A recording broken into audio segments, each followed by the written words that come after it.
Hey, ça fait déjà une demi-heure. Moi, je me suis dit 15-20 minutes, ça va être assez. Ça n'a pas de bon sens. C'est la gueule m'arrête pas 2 secondes.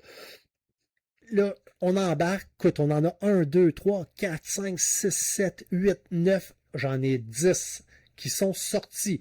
Donc, on commence. Oui, je vais agrandir l'écran. Inquiète pas. Et voilà. Activité. Activité, me semble que je t'en ai parlé dans un épisode de 4 petites revues en rafale. Attends un peu, moi le savoir, là, ça, je vais le voir dans mes vidéos. Ouais, je t'en ai fait une critique. Donc, gars, tu vois, grosso modo, ce que je disais, c'est que c'est un jeu qui me faisait. J'avais l'impression de jouer à bataille, ou en anglais War, là, le jeu de cartes, la bataille, un peu tout seul, ou faire une patience un peu tout seul. Je pense que s'il avait été un peu plus thématique, il aurait été plus intéressant. Fait que, tu sais, c'est que ma critique, là, je cancellais pas là, les qualités du jeu, mais moi, autant que j'aime le thème puis j'aime l'esthétique, je pense que si au lieu d'avoir été là, le festival La Traque, ça aurait été, mettons, soit un petit jeu de course ou quelque chose là, avec quelque chose qui tourne, puis tu as l'impression de te faire courir après, ou tu sais, qu'il y aurait eu quelque chose d'un peu plus thématique, il me semble que ça aurait été un peu plus agréable. Puis il y avait une différente mission. Puis écoute, je m'en rappelle même plus si les histoires étaient thématiques, mais les cartes ne l'étaient pas. Fait que je pense que ça se passait beaucoup avec le livre scénario où tu avais une mise en situation, tu mettais les decks, tu préparais tes différents decks, tu jouais, puis après ça, si tu as gagné, ben, tu allais lire le journal de la victoire. Puis si tu as perdu, tu allais lire le journal de la défaite. C'est le premier qui est sorti. Le deuxième, Encyclopédia. Quand je t'ai fait le déballage, je t'avais dit, ben, me semble qu'il y avait des gens qui l'avaient, qui disaient que c'était un mix du genre de Terraforming Mars, puis de Wingspan et de whatever. Puis moi, tu sais, quand tu me dis tableau builder, quand tu me dis engine builder, quand tu me dis. C'est des choses que j'aime. Puis worker placement, ça joue bien en solo habituellement. Fait que j'ai fait, alright, allons-y. Celui-là, je t'ai pas fait de critique, je l'ai vendu avant. Honnêtement, j'ai jamais joué une game au complet. Il y a deux. Le jeu est assez simple, là, puis c'est assez typique. Si tu mets ton dé ici, ça c'est la banque, tu vas aller chercher des sous. Puis si tu le mets là, la couleur n'a pas d'importance. Non, attends un peu. Ça ici, c'est la banque. Ça ici, tu allais chercher d'autres types de jetons. Si tu as un ou deux, tu allais chercher un jeton, 3, 4, 2 jetons, 5, 6, 3 jetons. La couleur n'a pas d'importance. Ici, je pense que c'était ça. C'était la banque plus le premier qui allait là, ou celui qui avait le chiffre le plus gros était pour avoir l'initiative au prochain tour. Une patente de même. Ici, tu en avais un autre. Fait que si tu plaçais, tu allais chercher une de ces cartes-là, mais si tu avais la bonne couleur, ça te donnait d'autres choses. Ici, même chose. Donc, ça va te permettre de ramasser une carte. Il faut que ton dé soit de la couleur de la carte. Puis si tu as un chiffre, selon le chiffre, ça va te donner des points, blablabla. Bla, bla, bla. Ici, c'était weird un peu parce que là, il fallait que tu actionnes ton tableau selon la couleur. Puis là, tu les mets en ordre. Puis là, plus tu avais de tentes, que je me rappelle plus c'était quoi, plus tu étais loin là, mais tu avais moins de points, mais c'était plus facile à aller te placer. Et là, soudainement, tu tombais avec différents logos. Donc, des cartes avec des ronds, des carrés, des pentagones, puis il y a 1, 2, 3, 4, 5, 6, 7. Quoi, ça, 7? Heptagone? On va dire un octo, juste pour être paresseux. Et là, cette règle-là est la règle d'activation de ton tableau. On a-tu ici? Tout ce que je t'expliquais là, c'est 2 pages de règlement. Tu tombais sur les 2 autres actions ou d'affaires un peu plus funky. Puis là, c'était l'équivalent d'à peu près 6 pages de règles. Puis là, il fallait que tu mettes des différents cubes ici. Ouais, c'est ça. Puis là, selon les cubes que tu mettais, tu déclarais, mettons, c'était-tu un herbivore. Tu voulais, comment il disait ça? Tu voulais entreprendre ton voyage d'exploration selon leur climat, selon le type d'animal, selon leur localisation, leur diète. Puis là, tu prenais toutes les cartes qui avaient la même shape, mais pas tout à fait la même couleur. Puis, écoute, c'était peut-être super simple, c'est la façon que c'était écrit. J'ai trouvé ça mêlant et hautement désagréable. Puis à un moment donné, je me suis simplement dit, pourquoi? Le jeu vient avec des buckets pour mettre des jetons, ici. Si je me souviens bien, tu peux pas les mettre dans la boîte. Fait qu'il faut que tu les défasses à toutes les fois. Fait que compte tenu que j'ai acheté le jeu usagé, ben d'après toi, c'était tout pété. Les graphiques sont corrects. Les plateaux, le plateau principal, il est beau de loin, mais je ne l'ai pas trouvé ça coche de proche. J'ai pas trouvé ça trivial. Un peu, j'essaie de trouver. Ça, je suis là. On a le plateau. Ah, ok, il est ici le plateau principal. Il y a un moment donné, c'était comme pas trivial de mettre TD. Tu sais, ici, tu as une action, c'est le bout qui est blanc ici. Ici, écoute, regarde ça comment c'est tassé. Ici, tu en as une action, je pense que c'était là ou ici sur le médaillon.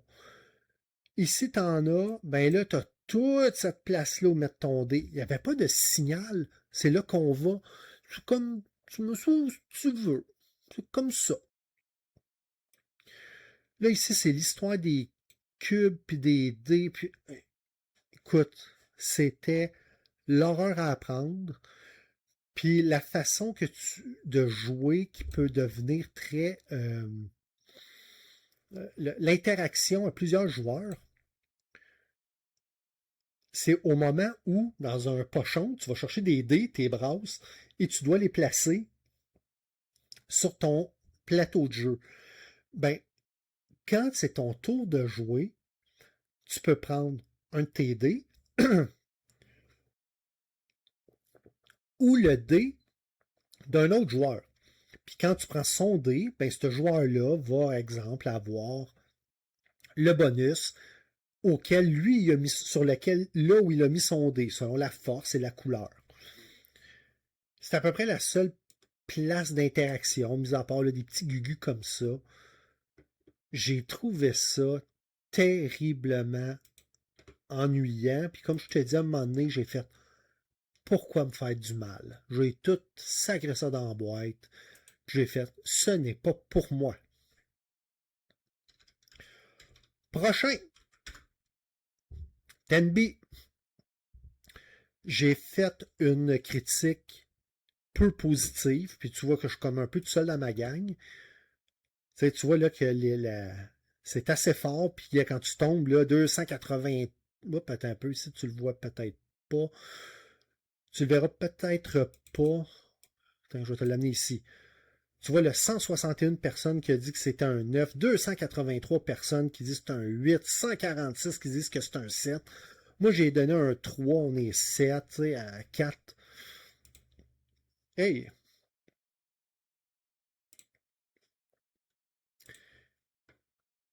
Puis, comme je te dis, moi, j'ai trouvé ça d'un ennui. C'est un tableau builder à une dimension. C'est que tu n'as pas de main de carte.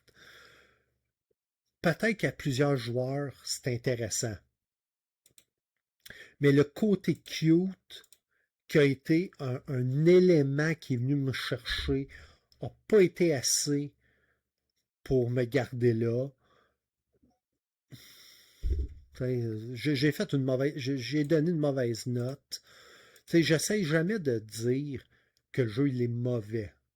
Je te dis que je n'ai pas aimé ça. Oui, je pense pas avoir la sagesse infuse de dire que c'est un 3 alors que la moyenne est à 7,7. Mais du fait que ça n'a pas été intéressant pour moi. Ça, j'ai procédé à un échange. Je pense que j'ai gagné. On va en parler quand je vais être dans ce qui est rentré dans ma collection. The Crew. The Crew est un excellent jeu, mais je suis un très mauvais joueur de trick-taking. Donc, pour en français, un jeu de pli. Donc, un trick-taking. Je suis pas très bon. Puis, moi, ce jeu-là, je ne jouais presque plus parce que quand j'ai le goût de sortir un jeu de cartes qui se joue à plusieurs, je sors 6 qui prend.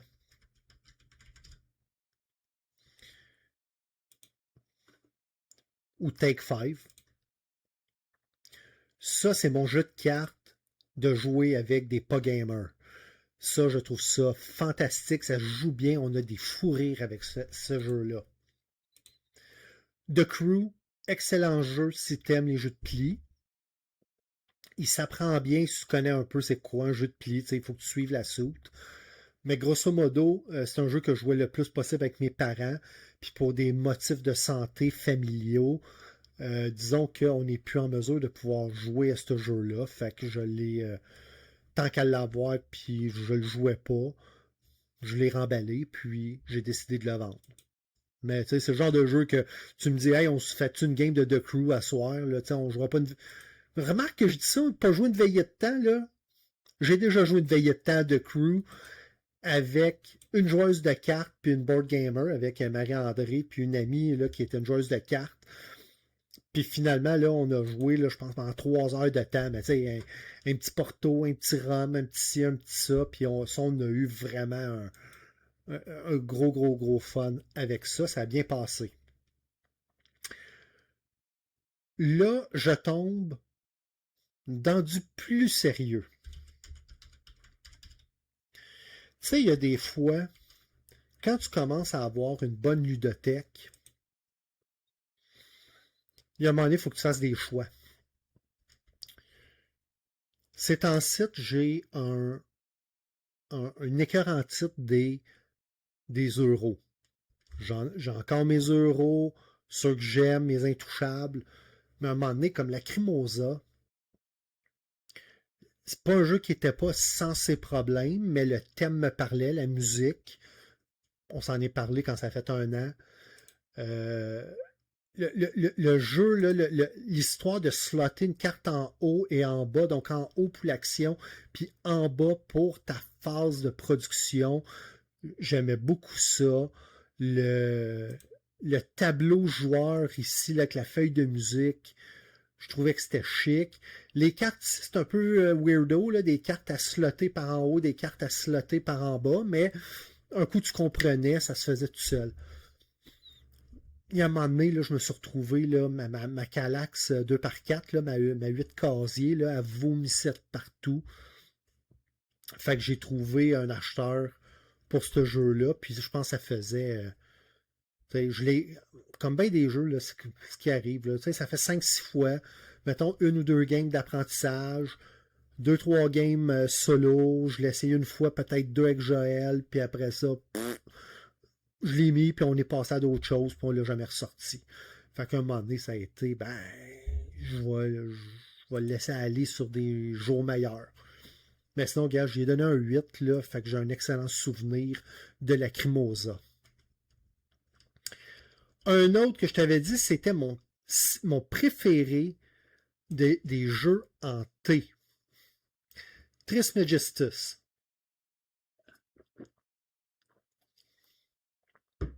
Je continue à dire que c'est un excellent jeu. Pourquoi je l'ai vendu? Rare, ça, c'en est un que j'ai ressorti avant de prendre une décision. Il est, je dirais pas qu'il est trop dur. J'ai jamais réussi à performer.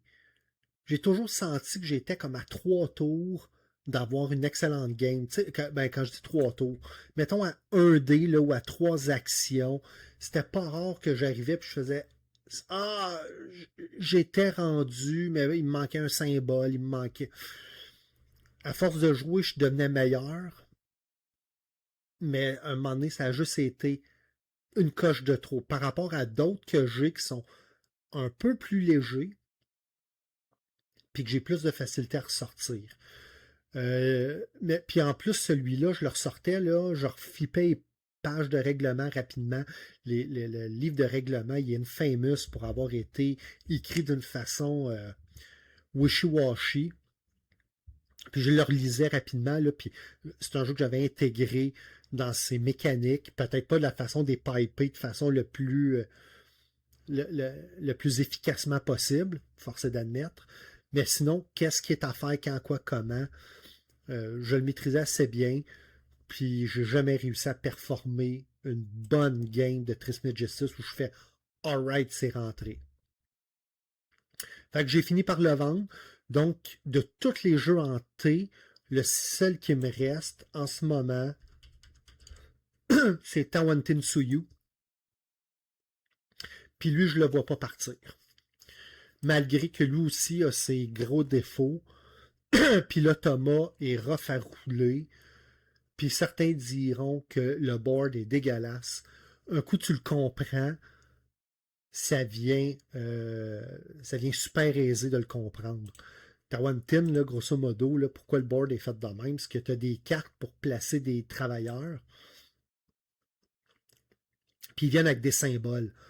Fait que si, mettons, là, tu mets ton bonhomme, ben, lui, quand il a mis jaune ici, ben, le jaune va te dire, exemple, tu peux faire une des 3 actions.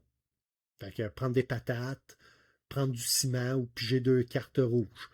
Mais selon la couleur et selon l'adjacence, ben, tu vas pouvoir, mettons, ici, tu as 2 bleus. Bon, ben, le premier bleu t'a donné 2 actions. Le premier bleu, mettons, t'a donné une action. Ton deuxième bleu te permet d'activer une autre action de lui, plus lui activer une action. Mais pas la, mettons, pas la même. Fait que bon, lui va aller chercher des patates, puis lui va aller chercher du ciment. Puis si tu mettais quelqu'un là, ben là, t'en as 3. Fait que ben, lui pourrait retourner chercher des patates, lui pourrait bâtir euh, des marches, puis celui qui est là pourrait aller chercher des cartes. Et c'est un peu comme ça, puis ça appartient à personne, là, les travailleurs. Fait que tu peux utiliser le positionnement des travailleurs de ton adversaire pour être capable de commencer à créer des, des, euh, des dans le fond, là, des power moves, là, où c'est que tu peux mettre des gens. Puis il y a 5 couleurs. Chaque couleur te donne quelque chose. Fait qu'exemple, je sais pas moi, on va dire les bleus te permettent d'activer 2 actions de facto. Les rouges, je pense quelque chose avec, c'est des guerriers. Fait que je pense qu'ils te permettent, si t'en as 2 à proximité d'un autre, tu peux enlever un travailleur. Puis c'est des trucs comme ça. Les escaliers te permettent d'accéder à un autre plan, mais là, pour faire descendre les gens, il faut que tu leur donnes de la bouffe, des patates ou du maïs. Puis là, selon le cadran par rapport à ton prêtre, là, il faut que tu saches combien que ça va te coûter. Il n'est pas simple. Mais c'était pas de Tawantin Suyu qu'on parlait, par exemple, c'était de Trismegistus. Mais bref, celui-là, il est resté. Il est fucké. C'est du David Turtsey. Fait que, David Turtsey sait jamais quand s'arrêter. Là, il vomit un paquet de règles, puis lui, au lieu de dire je vais passer le fer, il fait juste rajouter des couches. Étonnamment, je trouve que ça, c'est un de ses plus accessibles. Mais Trismegistus, très bon jeu de placement de dés. L'histoire des symboles sont un peu difficiles à distinguer. Oui, mais non. Peut-être ta première game, ou si tu joues pas souvent, mais au bout d'une game ou deux, les symboles, puis tu sais, à un moment donné, là, tu vas pas chercher du soufre, tu vas pas chercher du mercure, tu vas chercher un symbole, là, j'appelle ça, là, moi, mettons, le symbole de monsieur, le symbole de madame inversée. Lui, je l'appelais 24, là, 2 et 4. Infini. Moi, j'appelais le 5.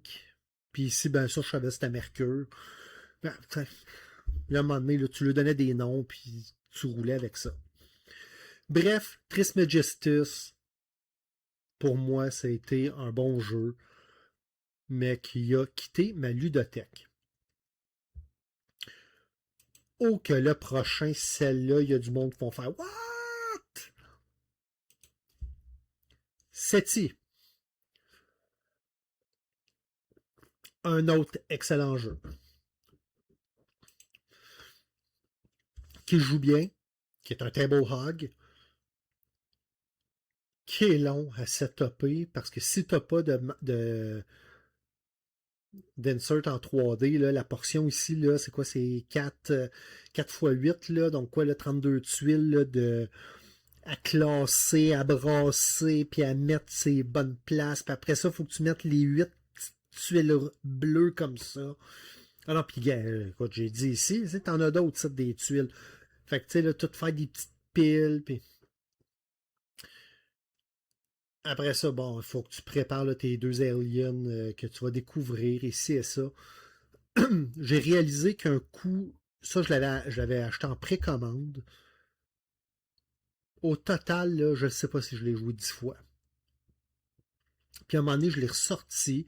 J'ai fait, je me tape une game de SETI à soir. Puis en plus, j'avais vu Shaggy là, de Totally Tabled.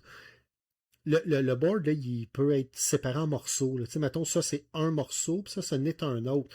Fait que lui, il mettait ça d'un côté, puis il mettait son plateau joueur, là, tu sais, il mettait les deux plateaux un à côté de l'autre, puis il mettait, là, ça ici, c'est un morceau, là, il mettait son plateau joueur comme dans la courbe. Fait qu'au lieu d'avoir s'étirer sur sa table, il avait réussi à condenser ça devant lui. Je trouvais ça bien, fait que je m'installe. Juste le setup, c'était long. Puis on dirait que je suis tombé là, mort, mort, mort. Puis je pense qu'ultimement, c'est le fait que, tu sais, je te dis souvent que j'aime pas les jeux avec une économie trop serrée. Puis ça n'est un là, qui est comme juste, dans tout ce que j'ai, là, une biche un peu trop serrée. Fait qu'à un moment donné, j'ai réalisé, ça faisait 1 an ou presque que j'y avais pas touché. Je l'ai ressorti, puis j'ai fait ouais, pis. Sachant qu'il y avait encore une excellente valeur sur le marché auxiliaire, ben j'ai donné une chance d'aller sous un autre jour. Puis ça m'a permis de récupérer à peu près 200 sleeves. Un que je t'ai déjà parlé, qui est sorti, que j'ai réussi à vendre. Je l'ai vendu, quand je dis à perte, là, pas tant, là, il n'y avait pas tant de demandes. Ça, c'était dans un show où je t'avais dit à l'aide. Dark Ages. C'est un jeu qui est magnifique. Il est magnifique, à mon sens. Tu sais, là, de dire, là, tu as toutes les régions, puis il faut que tu bâtisses ta ville, puis là, il faut que tu montes tes tours pour donner ta force militaire. Puis ici, là, tu avais là, tes warehouses, puis là, tu bâtissais des fermes, puis là, tu mettais là, des églises. Fait que là, tu avais tout le côté religieux qui venait avec ça. Puis le jeu, grosso modo, c'est que tu as 5 actions. Tu mettais ce qu'il appelait un noble sur une action, puis tu l'exécutais. Si tu étais, mettons, la troisième pièce qui tombait, tu faisais l'action, mais en plus, tu pouvais choisir à gauche ou à droite pour faire une action de repli. Qui fait en sorte que des fois, ben, tu sais, je vais-tu mettre ma pièce là parce que le prochain va bénéficier d'eux, puis tu avais une rivière de cartes, regarde, le deck est généreux, puis là, t'as pas la tournette dans tout ce deck-là. Tu avais des decks de technologie, des decks de religion, de vassal. Tu avais comme 4 ou 5 sortes de cartes différentes qui pouvaient te donner des effets. J'ai trouvé les règles plutôt complexes. Le mode solo, écoute, bravo, il y a eu un mode solo, il était dégueulasse. Quand je dis dégueulasse, là, dans le sens, là, à un moment donné, là, je pense que j'ai fait un aide de jeu pour. Je pense qu'il y avait 6 pages, j'ai écrit petit, puis tout croche. Puis c'est un jeu que finalement, j'ai jamais réussi à trouver mon. Écoute, là, j'ai quand même eu 120 dans l'autre dessus. Hey, 11 pages. Je fais souvent un setup, là, parce que ça aussi, c'était le setup. Un setup très complexe, mais tu sais, c'est le fameux. T'es rendu là à la page 30, là, puis faites le setup à 2 joueurs, mais à l'étape 2, au lieu de faites, puis à l'étape 4.A, au lieu de faites, j'ai réécrit là, le setup au complet. Regarde ça, le setup. Damn! C'est plus qu'une page écrite en caractère 9. Ensuite, bon, le game flow ici, là, ça c'était des cartes imprimées. Fait que t'imprimais ça, puis là, ça te donnait là, des cartes. Donc, les unités de barbares qui étaient ici, c'était des trucs qui étaient dans le livre. Puis après ça, là, les déclencheurs de fin de partie. Puis après ça, un coup que tu avais déclenché la fin de partie, qu'est-ce qui se passe à la fin de la partie? Puis ici, grosso modo, le game flow, puis le final scoring. Fait que ça, en plus du mode solo, de l'immense plateau personnel, puis c'est un autre jeu qui avait deux automas qui fonctionnent de deux façons différentes, comme je t'ai parlé avec Freeride tantôt, mais avec des règles qui finissaient plus de finir. Donc les règles, les 5 actions principales, puis après ça, non, les concepts généraux, puis après ça, bon, comment faire, comment construire, comment développer une culture, comment faire une recherche, les actions gratuites, les actions de réaction. Juste passer, dire j'ai fini mon tour, c'était quand même bien 12 étapes. Après ça, une bataille contre les barbares ou contre un opponent. C'est pas tout à fait pareil. Puis un coup que tu étais là, à un moment donné, c'était contre un barbare, tu fais ça. Après ça, va résoudre une séquence d'attaque. Une battle sequence.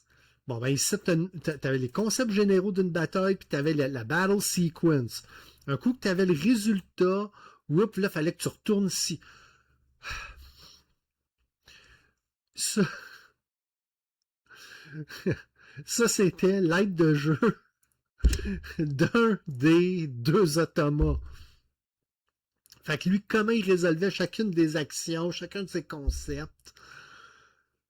Ça, c'était un autre des automas, le deuxième. Fait qu'ici, c'était les concepts généraux pour jouer.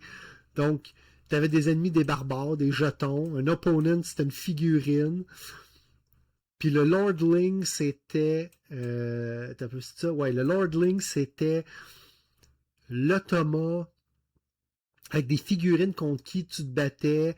Puis le Raider, c'était comme des barbares, mais pas tout à fait. Puis eux autres, ils venaient t'attaquer. Hey, j'ai toujours bien fait 11 pages de Player Aid. Puis j'ai jamais été capable de trouver mon rythme à ce jeu-là. Puis je pense qu'un des problèmes, c'est en solo, parce que le joueur solo, ce qui fait là, très vite, il prend de la place à la carte. Puis je pense que quand tu joues tout seul, tu restes longtemps dans ton patelin avant d'être capable de sortir. Fait que je pense que j'avais un problème de vitesse. Puis avec toutes les règles que je t'ai montrées, il y a un moment donné, j'ai fait time out. C'est trop long. J'ai joué à des wargames qui étaient moins fucked up que ça. Puis ça, c'est un Adam Kwapinski. Puis Adam, là, entre autres, il a fait Nemesis. Puis Nemesis, là, il est pas pire, mais c'est quand même 30-ish pages. Awaken Realm grand comme ça. Puis le monde, il se passe encore, là, je pense que c'est un jeu de 2018. Encore à ce jour, le monde, ah ouais, mais là, quand il y a du feu, puis là, quand est-ce que tu as une attaque surprise, puis comment ça fonctionne, parce que c'est pas le ver comme ça, la larve, elle fonctionne pas pareil comme les autres ennemis, puis la reine, elle a aussi ses règles, puis il aime ça faire des jeux thématiques, mais à un moment donné, le thème devient super complexe. C'était du boards and dice, c'était bien produit, les inserts dedans étaient écœurants, il y avait 11 modules que tu pouvais interchanger. Je pense que c'était juste un jeu, là, à un moment donné, qui était trop gros. Puis, en plus, il y en avait deux. The Dark Ages, l'héritage de Charlemagne, mais tu avais aussi l'Empire romain, qui était une autre carte. Je te dirais que c'était 80% du même jeu, mais c'était une autre carte et certains des modules n'étaient pas tout à fait pareils. Fait qu'il y avait des petites différences. Puis l'idée de ça, quand ils ont sorti ces deux méga boîtes-là, un peu, je vais-tu pouvoir te le montrer? Et voilà. Tu pouvais coller les deux plateaux étaient recto verso. Fait que le premier plateau, mettons, tu avais la traque de points qui faisait le tour au complet, mais quand tu le mettais à l'envers, tu avais un demi-plateau, puis là, quand tu achetais les deux boîtes, tu vas faire une game à 8. Je suis convaincu que du monde qui contrôle, qui connaissent les règles, ça devait être épique. Hey, tu me diras pas là, que c'était pas beau là, comme map. Là, c'est coloré, les figurines en 3D. Ça, ici, mettons, là, c'était ton royaume. Puis là, tu pouvais venir plugger 3 buildings autour. Des buildings de production, des buildings religieux. Tu avais deux sortes de barbares. Puis tu les mettais là, random, là. Fait que ça, exemple, tu sais que tu te prenais contre un archer puis deux à l'épée, mais tu savais pas la récompense que tu avais. D'autres qui étaient placés, je sais pas si on va en voir. Mais il y en a que c'était, ben, tu vas connaître la récompense. C'est ça que je veux, mais quand tu rentres, tu le sais pas, c'est comme une attaque surprise. Il y avait du flavor au bout, mais. Fait que j'ai vendu ça, Dark Ages. Un autre très gros, ça, je me voyais pas le vendre. Oplomachus Remastered. Quelle production! Chip Theory Game, faut leur donner ça. Ils savent produire des fichus de belles boîtes. Des poker chips, des tableaux, des tapis en néoprène. En fait, je pense que ce qui a fait que je l'ai vendu, ça a été ma partie avec Joël. Je l'ai saisi en solo, je l'ai joué quelques fois, c'était cool. Ça donnait ce que je voulais au moment où je l'ai joué. Je pense que chacun des personnages n'ont pas assez de points de mouvement. Qui fait en sorte que c'est difficile de te sauver puis commencer à bouger. Tu commences à déployer ton monde, puis un coup que la bataille est prise, à moins que tu ailles une couple qui push puis qui sont capables de flip et compagnie, il y a un moment donné, ce que j'appelle, tu as un genre de battle royale, puis tout le monde lance le dé, là, et ça, j'ai trouvé ça un peu poche de dire qu'il faut comme se pitcher dans le milieu, puis lancer tes dés. Puis la game que j'avais eue avec Joël, là, elle avait roulé de la marde. Fait que pour elle, c'était vraiment très, très, très plate. Puis même pour moi, parce que je vois qu'elle n'a pas de fun, j'ai aucune compétition. Je pense qu'elle m'avait tué un personnage, mais genre j'ai amené mon héros qui peut ressusciter un mort. Fait que elle, si je l'ai zappé au complet. Puis j'avais réussi à placer mes personnages de façon à ce que toutes les bonus de placement, ils s'activaient tous. Fait que, hey, là, j'ai le droit de jouer 2 fois, puis là, lui, il me donne +1. Puis... Je me demande s'il est plus le fun à 4. Tu sais, 2 équipes de 2, puis là, ta bataille royale est super grosse. Puis chacune des équipes, je trouvais qu'elle était un peu pareille. Fait que, tu sais, à un moment donné, je faisais du mix and match, là, tu sais, j'essayais de trouver, mais quand t'es rendu à reconstruire le jeu, j'ai fait, je pense qu'il a fait sa vie. Fait que c'était, je suis content de l'avoir essayé. C'était mon deuxième Oplomachus. J'ai essayé Origin. Origin m'a donné le goût d'avoir celui-là. La première fois, je ne comprenais pas le système. J'ai racheté, j'avais vendu Origin, je l'avais coté 4. Je l'ai racheté, je l'ai compris, je l'avais coté 7. Origin, c'était le petit, là, celui avec les petits tapis qui étaient comme des puzzles. Je commençais à comprendre les puzzles, puis j'ai fait, OK, là, je veux la grosse arène. Puis étrangement, on dirait que tout ça étant dit, je pense que je préférais Origin pareil. Mais là, j'ai eu comme mon quota de Oplomachus. C'est beau. Been there, done that. Suivant next. Un autre que j'ai vendu, puis c'est le dernier de la liste. Automania. Automania, tu sais, t'écoutes de Dice Tower, là, ils disent tu ne peux pas ne pas aimer Automania. C'est un Grail game. Puis longtemps, Il y a du monde qui ont essayé de faire des print and play de ça parce que il n'est plus imprimé. C'est rendu un introuvable.